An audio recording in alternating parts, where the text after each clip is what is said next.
It's been so much months, but now she's back to remove her sewing, so let's do it. Hey y'all, welcome back to Coconuts. Make sure you hit the subscribe button and go ahead and like this video because you're going to like it anyways. Today we are going to cut and remove out her sewings. She has gotten her sewings done months ago and now it's time to remove it because we want to see how much hair she grew, how much hair she retained, because using a protective style like sewings, yeah, you can retain some length, honey. So I'm just taking my thread cutters, and if you don't know about thread cutters, get you some, especially if you do sewings or you wear sewings. This is way better than the scissors. It's way more precise. It really gets in there and make sure you cut the thread, and it makes you move a little faster in my opinion. So grab you some thread cutters. So I'm removing her sewing. It's been over 3 months and she did not wash her hair with this sewing at all because she has extremely long thick hair. Her hair is about 22 inches or something like that. And when you have 22 inches of thick natural hair, washing your sewings by yourself, if you don't go to a stylist, can be kind of challenging. You have to make sure your sewings are really, really dry. If not, it's going to produce odor because you're not going to have your hair fully dry. So she was afraid to wash her own hair, so she kept her sewing in without any washing. When I install sewings, I do make sure that I load it with products. I'm not one of those stylists who like come with your hair dry, don't put no oils on it. I know how to braid your hair oily. You can put whatever oil or butter on your hair and I'm going to braid it and I'm going to sew it with no problem. So I basted her hair with products, natural products at that.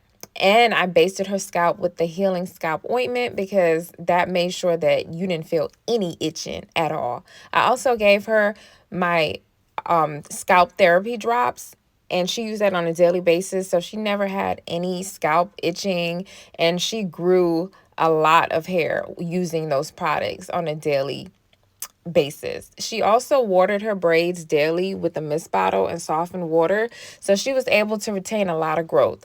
What you see is a lot of buildup. The buildup is from the products.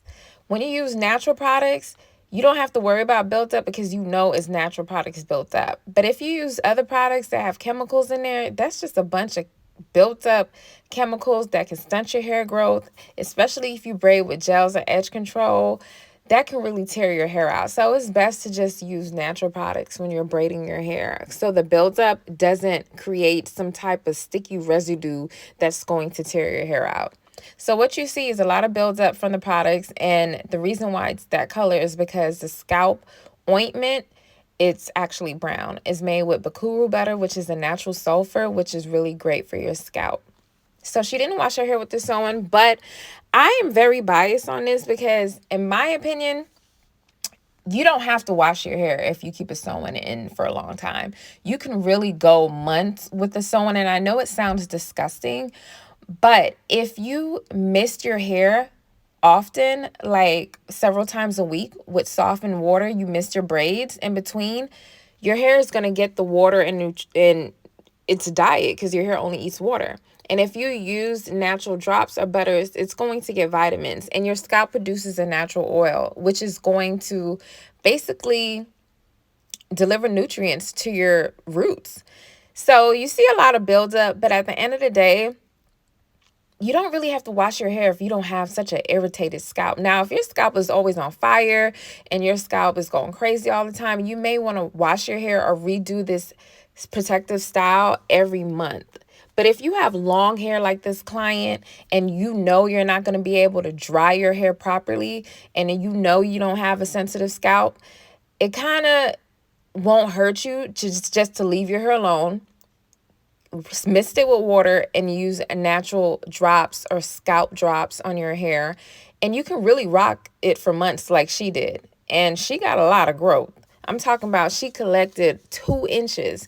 And because I know how to remove this, and I'm going to show you guys in later videos how to really remove protective styles, because I removed this with the magic growth sauce, I retained all the 2 inches she grew. Like, look at that growth. Okay, as long as you remove this gently, she's going to keep all that hair on her head. And as you can see, the buildup is not on her scalp, it's just at the root of the braids. Okay, so if you like this video and you want to see more, make sure you hit the subscribe button. Bye.